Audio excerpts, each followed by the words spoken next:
São Lucas 24 horas de hoje você vai conferir como foi o primeiro procedimento de ablação por campo pulsado realizado no São Lucas Hospital Center.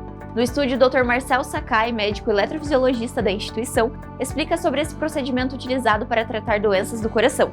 Ainda nessa edição, o Dr. Gustavo Curachi, coloproctologista do São Lucas Hospital Center, vai falar sobre a importância do exame de colonoscopia para o diagnóstico precoce de doenças intestinais. O São Lucas 24 horas começa agora!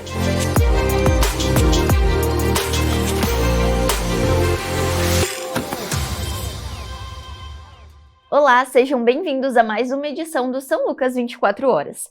A medicina está constantemente evoluindo e os tratamentos para as doenças do coração ganham novas perspectivas. O São Lucas Hospital Center realizou o primeiro procedimento de ablação por campo pulsado de Cascavel e região. Confira agora a reportagem feita pelo Silvio Matos. Lançado há pouco mais de 6 meses no Brasil, o sistema Farapulse possibilita a realização da ablação por campo pulsado, que é uma técnica que utiliza aplicações curtas de campo elétrico para ablações seletivas do tecido cardíaco, como explica Diego Lourenço, especialista da Boston, empresa desenvolvedora da tecnologia.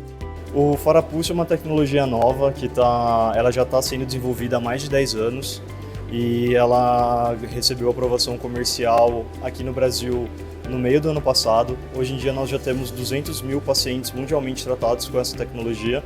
E o grande diferencial dela é que, comparado com as tecnologias de ablação térmica, que são as tecnologias mais tradicionais do mercado, é que ela gera um campo elétrico muito alto e esse campo elétrico ele desabilita apenas as células responsáveis por gerar arritmia no coração.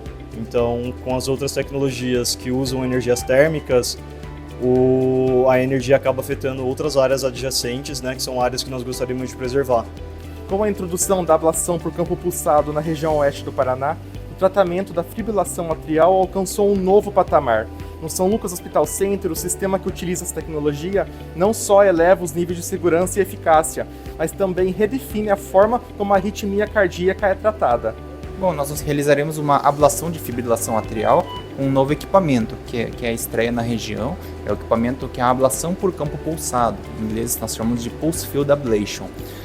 Com essa ablação aumenta muito a segurança do procedimento para o paciente. É um tipo de energia, é um campo magnético de alta energia que não lesa as estruturas subjacentes ao coração, ou seja, é específica para o tecido cardíaco. O método de ablação por campo pulsado, sendo não térmico, reduz substancialmente os riscos associados à ablação tradicional, como lesões no esôfago ou estenose da veia pulmonar. Com o Farapulse, a gente garante que apenas a área que deve ser tratada é tratada, o que aumenta muito mais a segurança do procedimento, o paciente tem uma alta mais rápido, enfim, são vários benefícios que a tecnologia oferece. O primeiro paciente a passar pelo procedimento foi um homem de 51 anos. Bom, é um paciente que já realizou ablações prévias em outras cidades e por técnica de radiofrequência. Como é o terceiro procedimento dele, já houve insucesso em outros casos, nós optamos por esse novo material para garantir maior segurança e também um melhor resultado. A realização do procedimento com a nova tecnologia foi comemorada pela equipe de anestesia. É uma grande honra participar desse primeiro procedimento, sempre foi uma honra, como cada dia que a gente vem aqui é uma honra, todos os dias. Há 16 anos que eu faço isso aqui, eu trabalho aqui no São Lucas. A equipe de enfermagem destacou a relevância da chegada da ablação por campo pulsado no oeste do Paraná. Então nós, como equipe de enfermagem, sentimos muita satisfação de participar desse primeiro procedimento que acontece aqui no oeste do Paraná. Então a tecnologia que vem é nova, para nós como equipe agrega no nosso conhecimento e, como sempre, o maior beneficiado é o nosso paciente, né? Então nós nos sentimos lisonjeados em estar fazendo parte disso.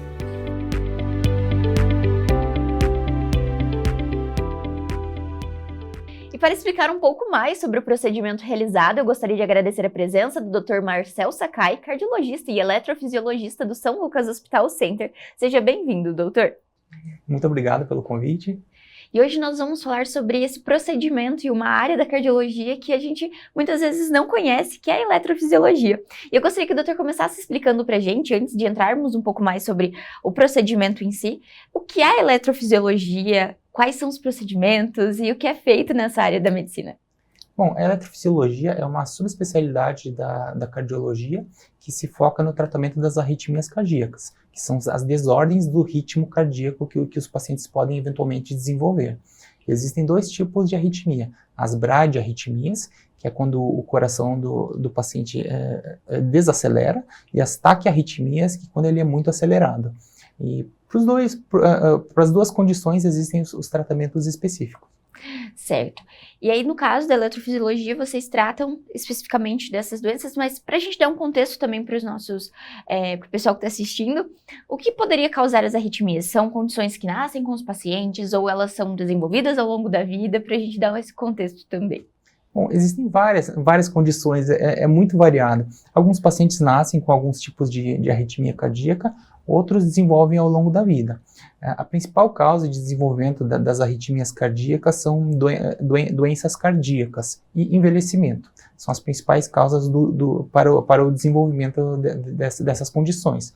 Entretanto, alguns pacientes podem apresentar arritmia sem ter doença cardíaca também. Alguns casos, simplesmente, essas arritmias surgem, são os casos que nós chamamos de idiopáticas. Olha só que interessante. E no caso, o paciente ele apresenta sintomas, como o doutor disse, existem as taquicardias e as bradicardias. Isso mesmo. E quais seriam os sintomas para cada uma delas, assim, que apresentam esse paciente? Geralmente, as bradicardias, os pacientes evoluem com tonturas, desmaios, cansaço excessivo, que são com um sintoma de pré-desmaio, que nós chamamos de lipotímia, são os principais sintomas das bradiarritmias. As taquiarritmias, que é quando o coração acelera, os pacientes sentem a famosa palpitação, que é a aceleração cardíaca. Um mal-estar intenso. Alguns casos até são confundidos com síndrome do pânico. Eu ia perguntar justamente. Tem vários pacientes em que o diagnóstico prévio era síndrome do pânico, mas nós descobrimos que era uma arritmia. Olha só, então é importante a gente também falar sobre esses sintomas para que o pessoal de casa conheça e saiba o momento de procurar o médico para fazer esse acompanhamento, né, doutor? Com certeza. E no caso, falando especificamente do procedimento que é o procedimento de ablação por campo pulsado, isso, doutor? Isso mesmo, ablação por campo pulsado. Doutor, poderia começar explicando para a gente o que é esse procedimento e como ele funciona na prática? Claro. A fibrilação atrial é a arritmia mais comum nos adultos, tem uma prevalência de 2% na população geral e tende a aumentar conforme a idade. Aos 80 anos de idade, chega a ter uma prevalência de 10% na população. Então, considerando o tamanho da população, são muitos pacientes que têm essa condição. A ablação, nós já realizamos há um bom tempo, mas com outras técnicas, que é a ablação por radiofrequência, que a gente esquenta, a gente cauteriza o tecido, e a crioablação, que é um congelamento que nós congelamos e o tecido morre. O problema dessas técnicas antigas é que existem outras estruturas ao redor, perto do local onde a gente faz esse tratamento, como, por exemplo, o esôfago, que passa bem por trás do átrio esquerdo. Enquanto nós vamos cauterizar ou congelar, muitas vezes corre o risco de ter lesões nas estruturas subjacentes ao tecido cardíaco. Esse novo método, que é a maior inovação no tratamento da fibrilação atrial nos últimos anos, é um tipo de catéter que emite pulsos elétricos com alta voltagem por microsegundos, e esse pulso elétrico ele destrói seletivamente a célula cardíaca. Ele forma poros na membrana celular da célula cardíaca, ela morre, mas esses pulsos não afetam outras estruturas. Ou seja, diminui muito o risco do procedimento. A segurança do paciente é muito maior com esse procedimento. Olha só que bacana, e o doutor comentou sobre essa questão de ser uma inovação no tratamento, e é o primeiro procedimento que foi realizado em Cascavel e na região, certo, doutor? Isso, o primeiro procedimento aqui no São Lucas, né? Nós escolhemos acreditamos que seja o local que tem a melhor estrutura para ser realizado, e a princípio essa vai ser a tendência, é que a ablação seja mais frequente. Nós acreditamos que com essa nova tecnologia vai ser mais frequente porque aumenta a segurança do paciente. Então o paciente se sente mais seguro, os médicos também se sentem mais seguros para encaminhar os pacientes. Então nós acreditamos que isso vai ser o futuro mesmo. Que bacana. Então são muitos os benefícios, o doutor comentou sobre essa questão de mais segurança para o paciente, né, doutor? E como foi realizado de fato esse procedimento? O doutor comentou sobre a questão do cateterismo, então o procedimento em si, ele é feito através de imagem, explica pra gente um pouquinho mais, doutor. Bom, o procedimento é realizado no setor de hemodinâmica, onde nós realizamos o raio-x para localizar as estruturas cardíacas, mas essa não é a parte mais importante. Nós realizamos o que se chama mapeamento eletroanatômico. Nós conseguimos construir tridimensionalmente o coração e localizar melhor as áreas, que às vezes a distância é milimétrica ali dentro do átrio esquerdo, onde foi realizada essa ablação, que nós conseguimos ter maior precisão. Nós conseguimos construir essa imagem em 3D, a gente conseguimos localizar áreas doentes no coração, que são áreas que nós chamamos de baixa voltagem ali no procedimento. Como o procedimento em si é realizado? O paciente, nesse caso, é uma anestesia geral, o paciente não sente nada de dor, punções são realizadas na veia femoral do paciente, que acaba sendo que nem o cateterismo, e nós fazemos uma punção no septo do coração. Nós temos o átrio esquerdo e o átrio direito. Nós fazemos uma punção no septo para atingir o átrio esquerdo, e lá nós realizamos a aplicação da energia. Olha que bacana, então é um procedimento muito delicado também, porque a gente está falando sobre o coração, né, doutor? E é todo monitorado, a equipe toda preparada para a realização desse procedimento, certo? Com certeza. O procedimento é um procedimento delicado, principalmente da técnica da punção transeptal do paciente, mas a princípio os resultados têm sido bons e nós ficamos felizes também com a melhora clínica dos pacientes. E falando justamente sobre as indicações, doutor, como o doutor disse, são muitos pacientes que apresentam esse tipo de fibrilação. O doutor poderia falar então sobre as indicações? Todos os pacientes podem realizar? São feitos, tem alguns critérios para a realização desse procedimento? Explica pra gente. Bom, a indicação é sempre bem individualizada pelo cardiologista assistente do paciente. Mas geralmente são casos, pode ser o primeiro caso de fibrilação atrial, pode-se fazer, mas a maioria dos casos são pacientes que já vêm em uso de medicações e mesmo assim não conseguem controlar a arritmia. Essa é a maior parte dos pacientes que vêm encaminhados para ser realizados são nessa população. Por quê? O tratamento por ablação tem uma eficácia superior ao medicamento. Então os pacientes têm um grande benefício. Com essa nova tecnologia, a taxa de sucesso, alguns estudos mostram que a taxa é igual, mas alguns já têm mostrado, os mais atuais têm mostrado que é superior à técnica antiga. Então, em torno de 80% dos pacientes no primeiro ano se mostram sem arritmia depois que a gente faz o procedimento.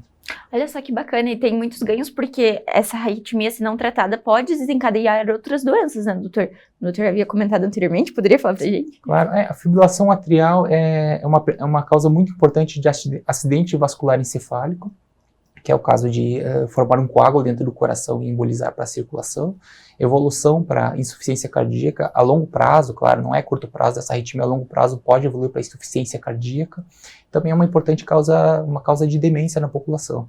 Então, o declínio cognitivo está associado também à fibrilação atrial. Estudos mostram que pacientes que realizaram o procedimento de ablação têm a menor chance para evolução para um quadro de declínio cognitivo.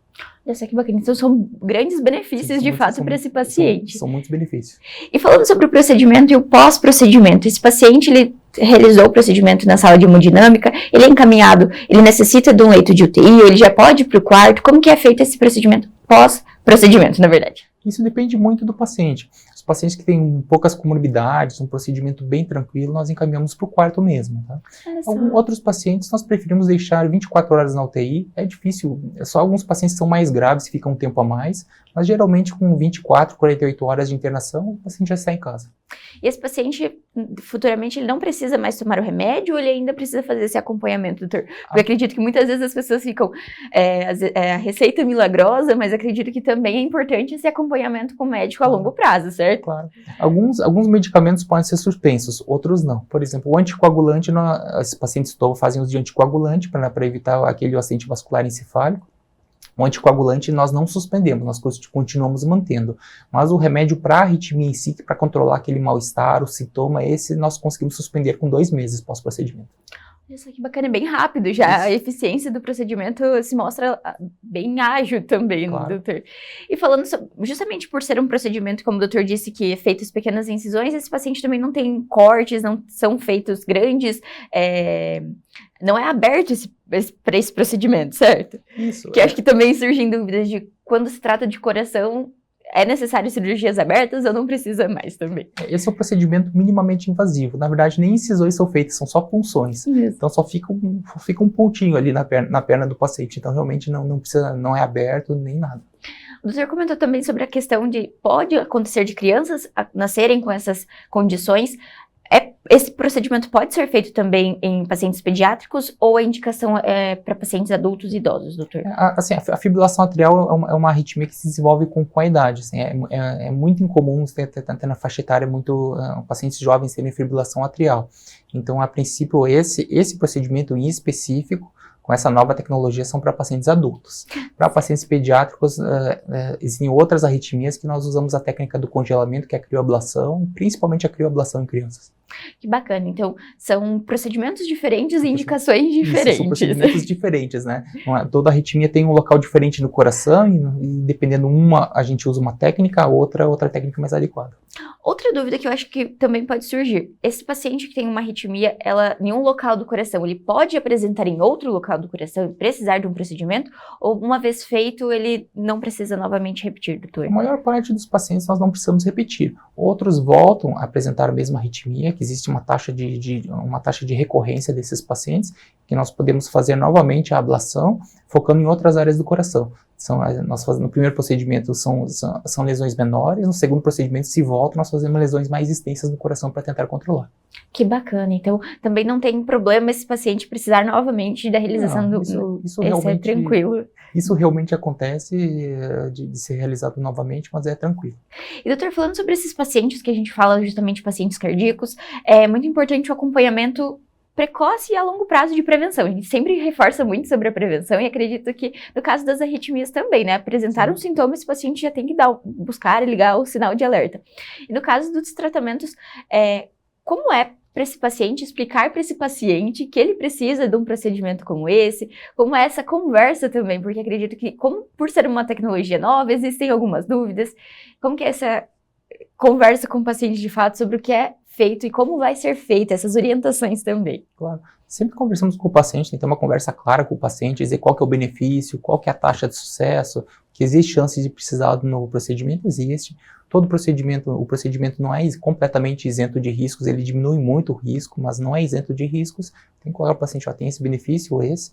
E também tem a questão de não fazer, ele fica bem a cargo do paciente, né, se o paciente quer ou não quer fazer. Mas a princípio é um procedimento que traz mais benefício do que malefício, por isso que é um procedimento que nós indicamos.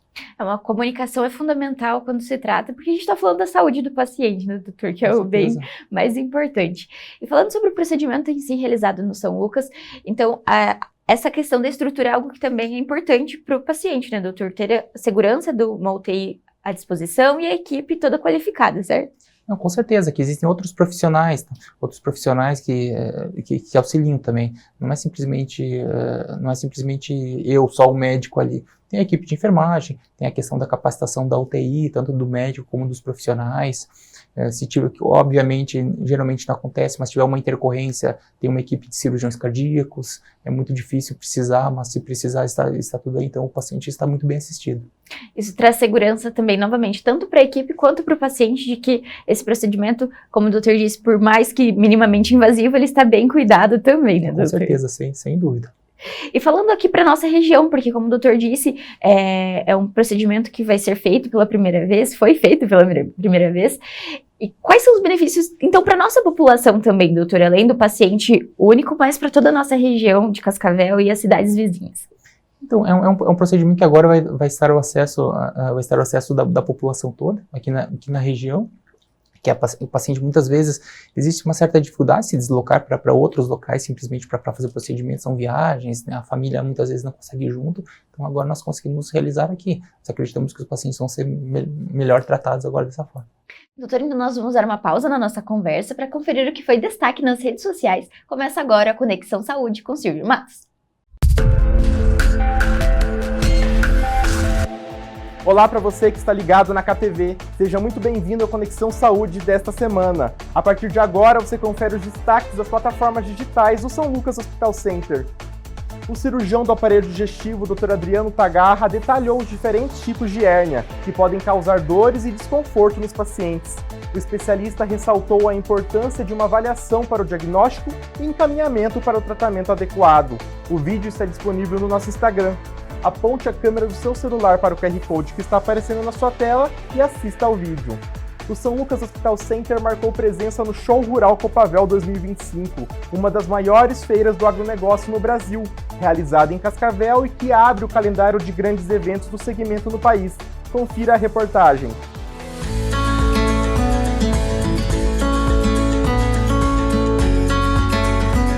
No Show Rural Copavel 2025, São Lucas Hospital Center contou com um ambulatório e também 2 ambulâncias, que prestaram todo o atendimento desde as baixas até as altas complexidades. Durante toda a feira, 300 pessoas, entre colaboradores e visitantes, necessitaram de suporte da instituição. O dia com mais atendimentos foi a terça-feira 11, com 77 ocorrências. É um evento de grande capacidade de absorção de turistas interessados, só que a gente está aqui para prestar um apoio a eventuais intercorrências agudas que aqui possam acontecer. Então, especialmente aqui estamos atendendo sintomas gastrointestinais, dor de cabeça e algumas crises de elevação pressórica. É o meu primeiro contato com o show rural e é incrível. A estrutura está muito bem completa, a equipe está bem treinada, então a gente tem capacidade de acomodar os atendimentos todos aqui no nosso ambulatório. A equipe contou com médico, enfermeira e técnico de enfermagem, além do apoio dos bombeiros e equipe da Copavel. Para nós é muito importante, sim, porque a gente tem os atendimentos curativos, atendimento ao cliente, né, verificação de sinais vitais. Então a gente tem uma equipe bem preparada, então um suporte. Então isso é muito gratificante. O Show Rural Copavel é a maior feira do agronegócio da América Latina, realizada em Cascavel e que abre o calendário de grandes eventos do segmento no país.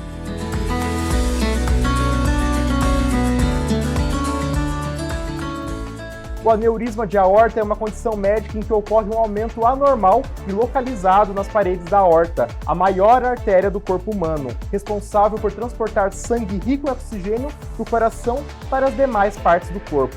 Quando há um aneurisma, essa área dilatada pode crescer. Com o tempo e em situações mais graves pode levar à ruptura da parede arterial, ocasionando uma hemorragia interna. Existem 2 tipos de aneurisma da aorta, o torácico e o abdominal. O cirurgião vascular, Dr. Eduardo de Davi, dá mais detalhes sobre essa condição. Essa doença é uma doença muito séria porque ela é silenciosa, raramente dá sintomas, mas pode ser fatal quando há a ruptura desse aneurisma, muitas vezes desconhecido pelo próprio paciente. Para saber se você tem um aneurisma de aorta, às vezes um simples exame físico, palpando a barriga, já é possível perceber, o médico consegue perceber se há ou não uma dilatação anormal dessa artéria, no caso dos aneurismas de aorta abdominal.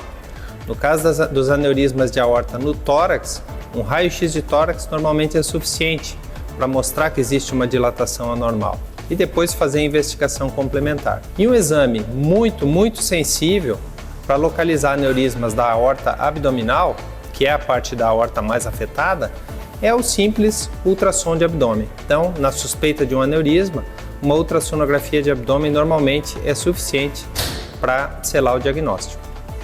O Departamento de Nutrição Dietética do São Lucas Hospital Center promoveu um treinamento com as copeiras da instituição. O objetivo foi reforçar protocolos, orientações e ainda apresentar atualizações para garantir ainda mais segurança aos pacientes. Foram 2 dias de aprendizado e trocas de experiências. Para fechar a ação, a organização do treinamento promoveu um jogo de perguntas e respostas para a fixação do conteúdo aprendido durante o treinamento. Isso e muito mais você encontra nas principais plataformas de mídias sociais, sempre no @FH São Lucas Cascavel. Semana que vem eu volto com mais destaques do São Lucas Hospital Center. Até lá!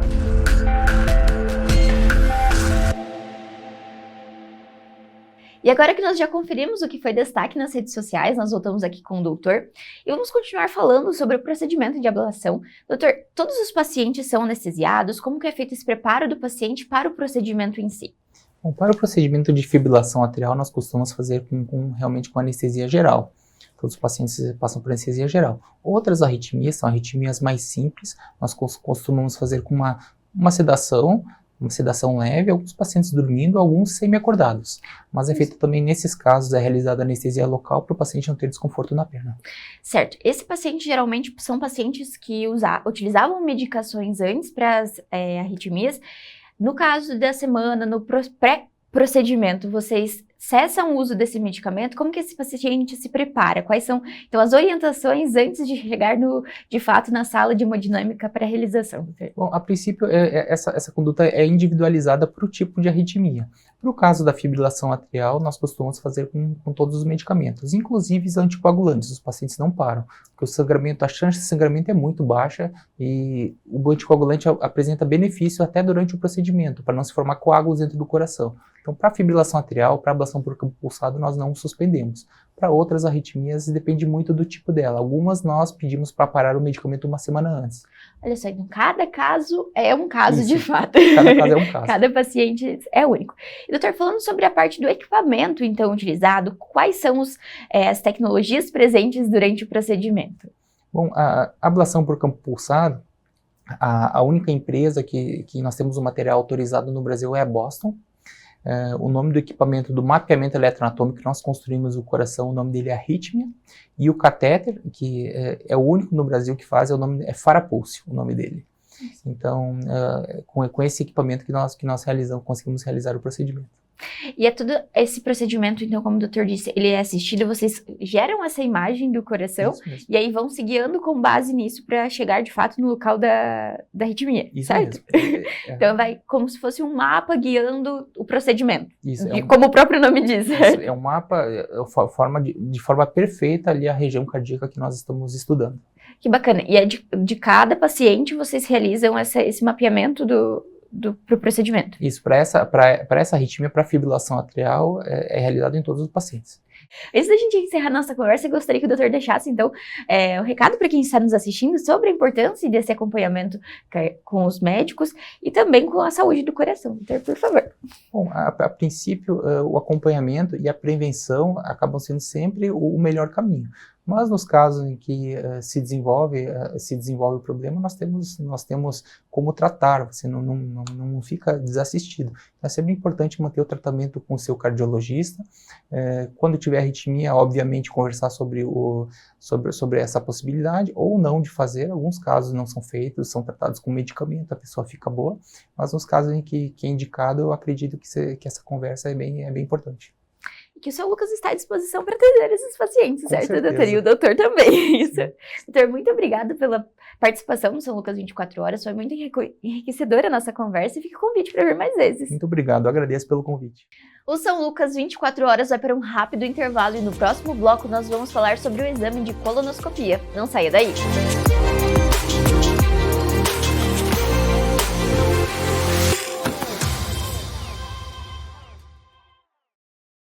São Lucas Hospital Center. Atendimento de urgência e emergência. Cascavel.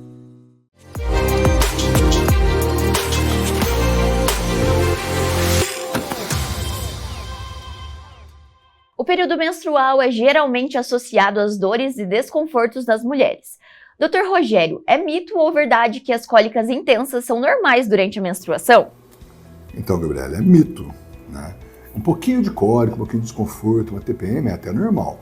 Cólica muito forte, principalmente uma cólica que você não tinha e vem piorando mês a mês, ou coisa que aconteceu recentemente, algum problema está acontecendo.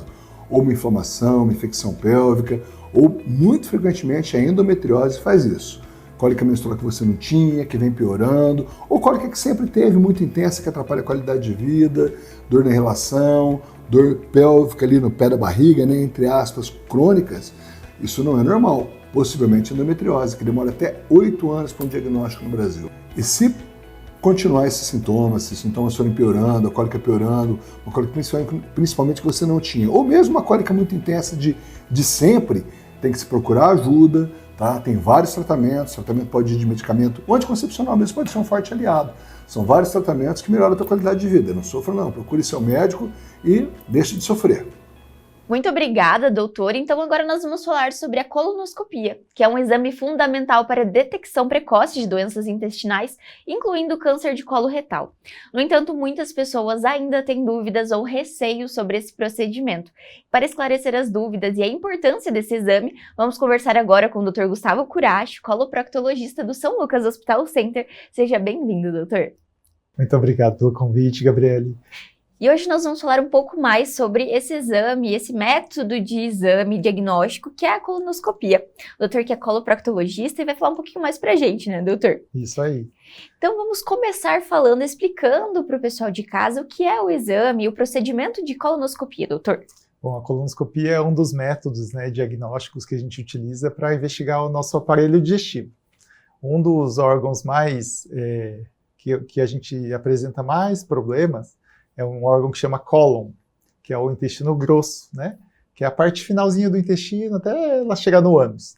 Então ali a gente tem várias doenças e problemas que podem acontecer nessa região e por conta disso foi desenvolvido esse exame chamado colonoscopia, que é uma câmera, né? Que ela é conectada num cabo e através dessa câmera o médico vai percorrendo todo esse intestino, avaliando a anatomia, avaliando a mucosa, né, que é o tecido interno do intestino, e a gente consegue avaliar todo esse intestino que tem cerca de 1,5 metro. E aí a gente consegue avaliar esse segmento, né, do nosso tubo digestivo, avaliando doenças, avaliando infecções, avaliando às vezes tumor, né, câncer, ou algum problema anatômico, por exemplo, que a gente chama de estenose, que o intestino está fechado, né? Então a gente consegue avaliar vários problemas que podem acontecer nessa região através desse exame que chama colonoscopia. E ele é muito parecido com o método de endoscopia, certo, doutor? Então seria, o que diferenciaria dos dois é o método e a localização que esse exame analisa, certo? Certo, isso é uma pergunta bem legal que o pessoal comenta muito, né? Como que é, né? Endoscopia, colonoscopia, endoscopia é o mesmo método que eu comentei, que é uma câmera com tubo, só que ele é via oral, e aí a gente percorre a boca, o estômago, o esôfago até o estômago e a parte do intestino fino. Só que o aparelho dele é mais curtinho, ele é mais fininho e mais curtinho por conta dessa região. Então, quando a gente vai fazer a colonoscopia, a gente usa outro aparelho. Então, tem gente que fala, ai, meu Deus, será que o doutor vai usar o mesmo equipamento? Não, a gente usa equipamentos completamente diferentes, porque o intestino ele é maior e o equipamento é um pouquinho mais calibroso, porque daí a gente consegue percorrer melhor esse intestino, né? Então, mas o pensamento é o mesmo, né? Certo, doutor. O doutor comentou sobre, então, as possibilidades de diagnóstico através desse exame e comentou também sobre essa questão do cólon, que tem algumas doenças que afetam. O doutor poderia explicar pra gente, dar mais alguns exemplos dos principais casos que acontecem, que chegam no consultório do doutor também? A colonoscopia, ela é um método que avalia no mínimo 10 doenças assim, importantes que acontecem com frequência no nosso dia a dia. Eu vou dar alguns exemplos, por exemplo, a doença diverticular, que o pessoal conhece muito como a diverticulite. A gente pode ter, por exemplo, hemorroidas ou doenças anais, né, que através da câmera a gente consegue também avaliar ali a região. A gente pode ter algumas infecções, né, algumas infecções intestinais aparecem com o intestino todo inflamado, e a gente coleta material para enviar para descobrir qual que é o tipo de infecção, se ela é bactéria, se é outro tipo de infecção. A gente pode também ter os mais temidos, né, que são os cânceres, né, o tumor de intestino, né, o câncer de intestino, que normalmente ele começa com lesões bem pequenininhas, e aí ela vai aumentando até virar um câncer. Então, por isso que ele funciona como prevenção. Porque quando a gente chega lá e observa uma lesão bem pequenininha, que são chamadas de pólipos, a gente já vai lá e remove. Aí a gente está prevenindo um câncer, né? Então a gente consegue fazer esse método de prevenção através desse exame, né? Então ele consegue ver doenças inflamatórias intestinais, que é uma doença que acomete muitos jovens, os pacientes que têm muita diarreia, têm muita dor abdominal, perda de peso, e é uma inflamação que é uma doença autoimune, ainda que não tem causa, que inflama todo o intestino. Então daí o paciente começa a ter muita diarreia, começa a perder vitaminas, daí a gente com esse exame a gente consegue também identificar, né? E fazer já o diagnóstico para iniciar o tratamento. Que bacana. Então, nessa questão, no quesito diagnóstico, ele tem essa variabilidade muito grande. Sim. E no caso dos tratamentos, doutores, então, como seria o tratamento utilizando o método de colonoscopia? Então, o tratamento a gente pode fazer removendo essas lesões, né? Então, quando a lesão é pequenininha, a gente fala que é uma prevenção, porque a gente está removendo essa lesão de virar um câncer. Mas, de certa forma, já é um tratamento, né, que a gente está fazendo. Em algumas lesões de câncer, que são precoces ainda, que a gente fala que estão no início, estão bem localizadas, não espalharam para outras regiões, a gente consegue fazer, através de pequenas cirurgias, ressecções dessas lesões, fazendo já o tratamento de uma lesão que já é um câncer, por exemplo. A gente também tem algumas situações de, por exemplo, estenose, o intestino por inflamações recorrentes ou por cirurgias prévias, ele tem uma estenose, o intestino fecha. Então o cocô não consegue passar, a pessoa tem muita dor, tem muita dificuldade, a gente consegue com alguns equipamentos fazer dilatações, né? Olha só que bacana. Pacientes, por exemplo, que têm hemorragia intestinal, a gente tem alguns equipamentos que a gente vai lá fazer uma esclerose ou coloca uma clipagem para a gente interromper hemorragias, né? Então a gente tem essas opções aí que são terapêuticas, que a gente chama, para fazer o tratamento já em vigência do exame, né? Então a gente viu o sangramento e já corrigiu. Vi uma lesão, já removemos, né? Vi uma estenose, já dilatamos. Que bacana, então são muitas possibilidades e esse paciente tem muita possibilidade porque o exame também ele é minimamente invasivo, ele entra nessa categoria também, né, doutor? E quando a gente fala sobre isso, doutor, poderia explicar o que encaixaria, então, nesse exame minimamente invasivo? O exame da colonoscopia, ele tem um certo tabu, né? Principalmente por alguns pontos, né? A gente pensa, que a gente comentou, né, da parte anal, né, que a pessoa tem vergonha, assim, mas a gente não faz nenhuma incisão no corpo, então a gente já considera que é minimamente invasivo, né? A gente faz uma sedação bem leve, então não chega a ser uma anestesia profunda, a gente faz uma sedação no qual o paciente faz o exame e meia hora depois ele já está acordado, se alimentando e depois já pode ir para casa. Então isso torna o exame minimamente invasivo, né?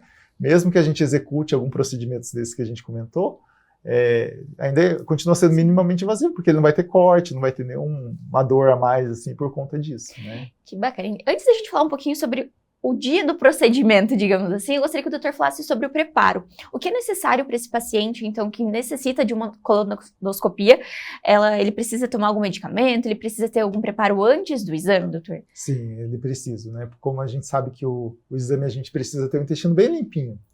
A gente precisa ter o intestino mais limpo possível para identificar. Tem lesões que a gente tem 4, 5 milímetros, que a gente já detecta que pode virar um câncer no futuro. Então a gente precisa ter o intestino completamente limpo.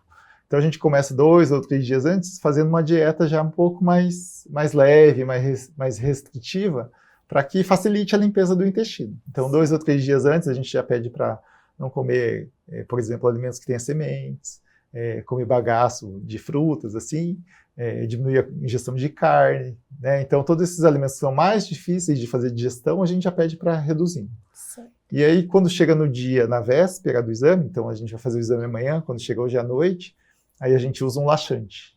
A gente usa um laxante para fazer essa limpeza final.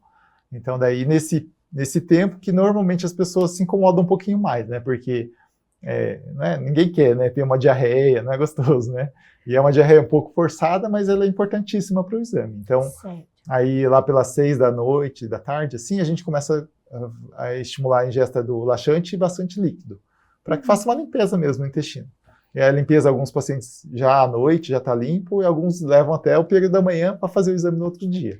Então é individual, né? Porque assim como a gente tem pessoas que têm intestino bem rápido, tem intestinos mais lentos, né? Então varia muito de paciente e as indicações também. Exatamente. E no caso, o paciente fez todo esse procedimento antes, chegou a hora do exame, doutor. Como esse paciente se prepara? Até mesmo a questão psicológica, como a gente disse, porque existem muitos receios quanto à execução desse exame, alguns mitos e muitas falácias também sobre isso. E eu gostaria que o doutor explicasse, então, sobre como é para a equipe que está preparada para realizar esse procedimento, aqui mesmo no São Lucas é feito, para que desmistifique, então, esse conceito que o pessoal tem sobre a colonoscopia.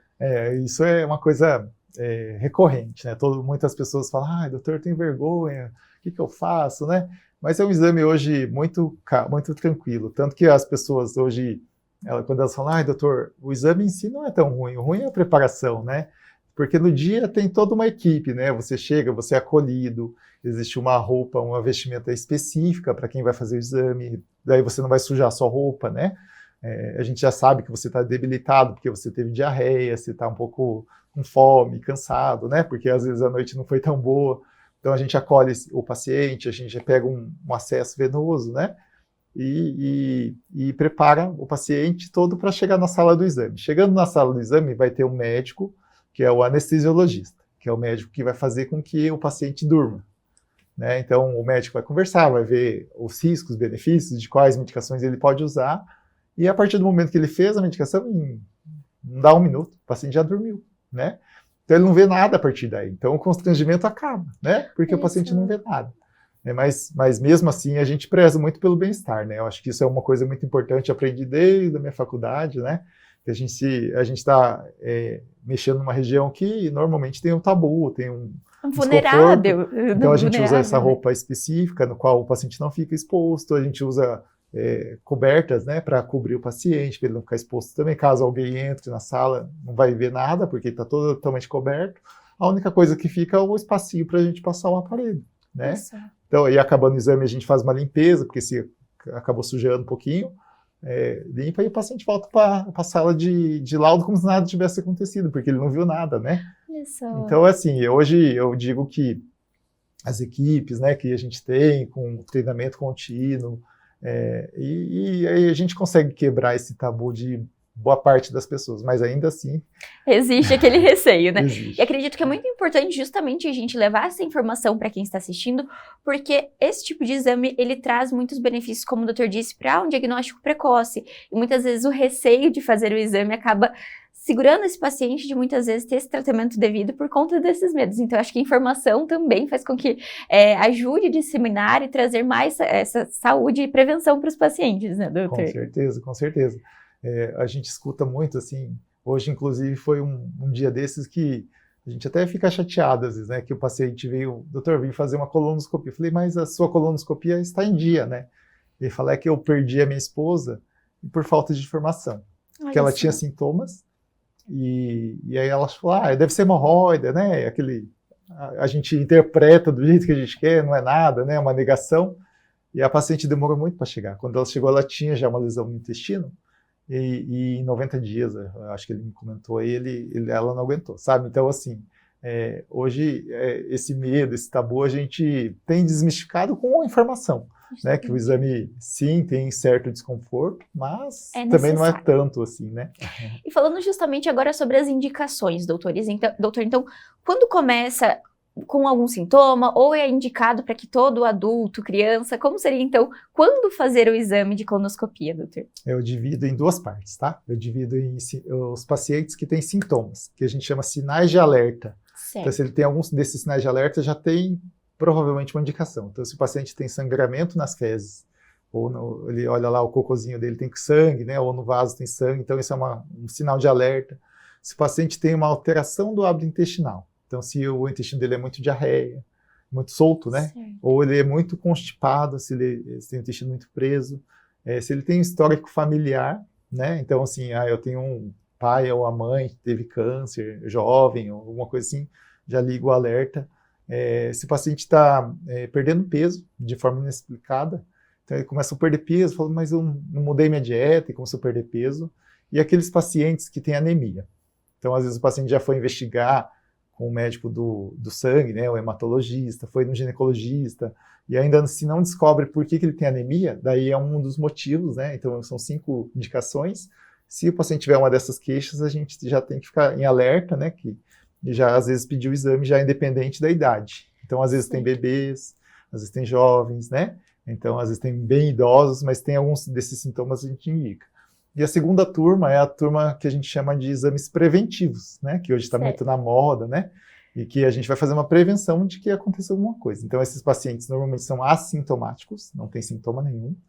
Então, a gente recomenda, a partir dos 45 anos, já começar a fazer o exame independente, né? Se teve alguma queixa ou não. Então, certo, então. Aí inclui todos os outros, né? Daí faz esse release desse exame, então, uma vez no ano, para esse pessoal que é assintomático, ou pode ser mais espaçado? A parte boa do intestino é que não precisa ser anual, né? Olha só, que bacana. É diferente dos outros, a gente sabe que, por exemplo, uma lesão para virar câncer, ela nasce com uma verruguinha e vai aumentando até virar um câncer. Normalmente esse ciclo leva 8 anos. Então, a gente não precisa fazer todo ano. A gente espera uns 4, 5 anos e faz no meio do ciclo. Olha porque só. Daí, se tiver uma lesão que nasceu no outro dia que eu fiz o exame, a gente consegue pegar ela ainda numa fase benigna inicial, né? Do que se a gente fazer lá perto dos 8, às vezes acontece o risco de, né, transformar um pouquinho mais cedo e tal. Então, é uma estatística, a gente faz no meio, mais ou menos, que a gente diminui a chance. Agora, se o paciente já tem alguma lesão, né? que a gente já removeu, é um paciente de mais risco, a gente faz às vezes um pouquinho antes, mas anual é difícil a gente fazer. Certo. O doutor comentou uma coisa muito interessante sobre essa questão de ser um exame que pode ser realizado, então, em diferentes faixas etárias, da criança ao idoso. Hoje no São Lucas também oferece esse serviço para os pacientes pediátricos, né, doutor? O doutor poderia falar um pouquinho mais sobre, então, esse tipo de exame nas crianças? Sim, a gente às vezes fica com dó, né? Dozinha desses pacientinhos, às vezes recém-nascidos, né? Mas eles não estão isentos de terem doenças, né, no intestino. Então, é para essa população que é menor, que é criança, bebês, às vezes bem pequenininhos, a gente tem equipamentos específicos para eles, né? Então, são equipamentos bem fininhos, são equipamentos bem delicados, né? Para não machucar o intestino deles. E tem que ter uma equipe também que esteja treinada para atender esse tipo de população, né? A gente tem uma equipe bem boa aqui, alguns médicos fazem os exames, né? Então, quando tem um probleminha, tanto de endoscopia quanto de colonoscopia, a gente consegue fazer nessa população mini. Olha só, isso é bem interessante porque traz novamente, o São Lucas tem a UTI pediátrica, então traz todo um suporte e o amparo para essa população também, além da população adulta e idosa que o hospital também atende, né, doutor? Normalmente tem que ter isso mesmo, tem que ter uma equipe multidisciplinar e uma equipe completa, né? Então tem que ter médicos que cuidam dos bebês, né, os pediatras, equipe de neonatologia, se precisar, né, de UTI, essas coisas, um anestesista, né, quem também entenda, e um médico capacitado para fazer o exame nos pequenininhos, né. Assim como os dois opostos, né, são normalmente populações difíceis, assim, mais difíceis, tem mais cuidados, né, que é os bebezinhos e os muito idosos. E aqui no São Lucas também a gente faz muita população 80 a mais, vamos dizer. Olha só. E falando justamente sobre essas questões das doenças, o doutor comentou então que o câncer ele tem esse ciclo que pode demorar até 8 anos para se manifestar. A gente percebe então, doutor, talvez cânceres em pessoas mais idosas, câncer de intestino também acontece isso. A gente já falou em outros episódios do São Lucas que geralmente pode ser que aconteça na faixa etária mais elevada, e no câncer do intestino, nessas doenças, também teria essa indicação em pacientes mais idosos? Hoje o câncer de intestino, ele predominantemente é mais comum a partir dos 45, 50 anos. Certo. Mas, até foi a tese de uma aluna aqui da FAG que eu orientei, que a gente tem um crescimento absurdo de jovens adultos com câncer de intestino. Então a gente aumentou, eu não lembro a porcentagem, mas era uma porcentagem muito relevante. Sim, de 2010 para cá que ela fez um estudo, que a população mais jovem, né, dos 35 até os 50 anos, tem aumentado bastante. Então, sim, ainda a população mais afetada são os idosos, né? Então, tem muitos idosos, às vezes, que nunca fizeram exame, chega nos 80 anos, a gente diagnostica. Se tivesse feito um pouquinho antes, a gente tinha prevenido, né? Certo. Então, assim, por isso que o exame de check-up, né, que é o check-up, que é a prevenção, é muito importante. Teriam alguns fatores, doutor, que pode indicar, então, esse aumento cada vez mais cedo? O estilo de vida, a saúde desses pacientes, a própria alimentação, seriam indicativos também, doutor? A gente imagina que o estilo de vida esteja completamente envolvido com isso, né? Então, a alimentação, principalmente, né? A alimentação mudou muito, né? Se a gente for olhar 50 anos atrás, hoje a gente come muita comida industrializada, né? A gente usa muito, tem muitos produtos químicos, né? Emulsificante, corante para os alimentos, então isso é um fator. O nível de estresse também aumentou bastante, né, nos últimos tempos, né? Hoje todo mundo trabalha, hoje todo mundo tem compromisso, então a correria do dia a dia faz com que a gente também aumente isso aí também. E o fator genético, né, que a gente tanto tem medo, ele é responsável por 10 a 15%, mas a gente entende, por exemplo, que o gene é importante, mas o gene só vai ser importante quando a gente ativar ele. E a gente ativa com estilo de vida, comendo mal, bebendo em excesso, não praticando exercício físico, fumando, exposição a poluentes, né? Então tudo isso. Reflexo. E o intestino é uma parte que é muito sensível ao restante do corpo também, né, doutora? A gente vê que o nosso organismo é todo interligado, mas o intestino também reflete muito até em outras doenças e, consequentemente, acaba levando para o paciente a ter outros sintomas além das doenças intestinais, certo? Isso é um tópico bem legal, né? Isso é uma coisa, assim, interessante. que eu até brinco, quando eu fazia faculdade, fazia residência, falavam, doutor, você vai escolher sem mexer no intestino, né? E o intestino era aquele escanteado, né? Só serve para fazer cocô, né? Mas hoje o intestino, ele ganhou muita importância, como você mesmo disse, né? Então, hoje ele tem importância não só na digestão, né, dos alimentos, na absorção de vitaminas, mas ele ajuda na imunidade, ele é chamado de segundo cérebro hoje, porque ele produz hormônios, né, que vão fazer com que a gente tenha bem-estar.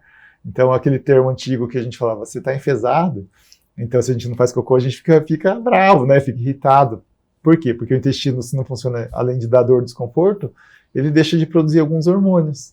Então, alguns hormônios que são benéficos para a cabeça, para o nosso cérebro, né? Então isso mostra a importância do intestino funcionar bem. Além disso, algumas doenças autoimunes hoje estão relacionadas ao intestino. Então, a gente, por exemplo, tem algumas doenças aí que estão suspeitando de artrites, problemas de pele, né? Até a tireoide, assim, estão questionando se não vem do intestino, do mau funcionamento intestinal.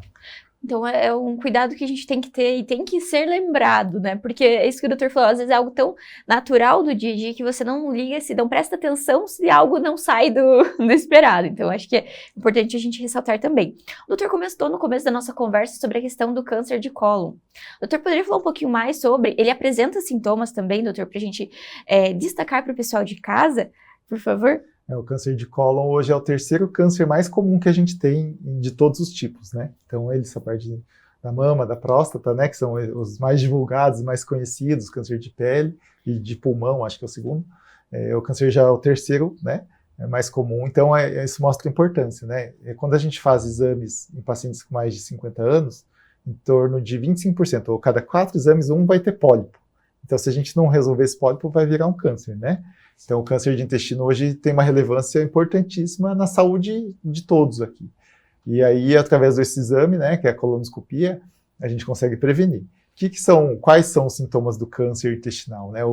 Normalmente é aqueles sintomas de alarme que eu comentei, né? Então, o paciente vai ter sangramento, às vezes ele vai ter dor abdominal, ele vai ter mudança do hábito intestinal, vai ter perda de peso e anemia. Só que lembrando que todos esses sintomas são tardios. Eu ia perguntar justamente isso, né? Muitas vezes esse paciente ele vai começar a sentir quando ele já passou todo esse tempo de formação. Porque uma lesão pequenininha, que é aqueles pólipos, ele não dá sintoma. E quando a lesão fica maior, começa a entupir o intestino ou machucar muito, que vai ter hemorragia, vai ter anemia, né? Certo.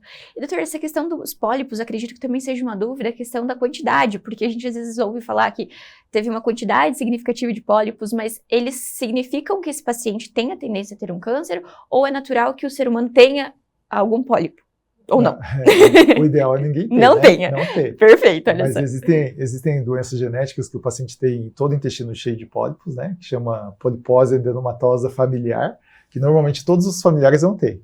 Olha então, só. Então os irmãos, assim, normalmente têm, né? Aí, nesses casos, temos que tirar todo o intestino, porque senão ele vai ter câncer, invariavelmente. Normalmente as pessoas, não é comum, vamos dizer, não é normal a gente natural, ter, mas a gente sabe que 25% vai ter. Então, sabendo desse dado, a gente tem que fazer exame em todo mundo, né? Porque a gente não sabe qual que vai ter, qual que não vai ter, certo, entendeu? Entendido. E aí não tem uma prevenção específica para isso.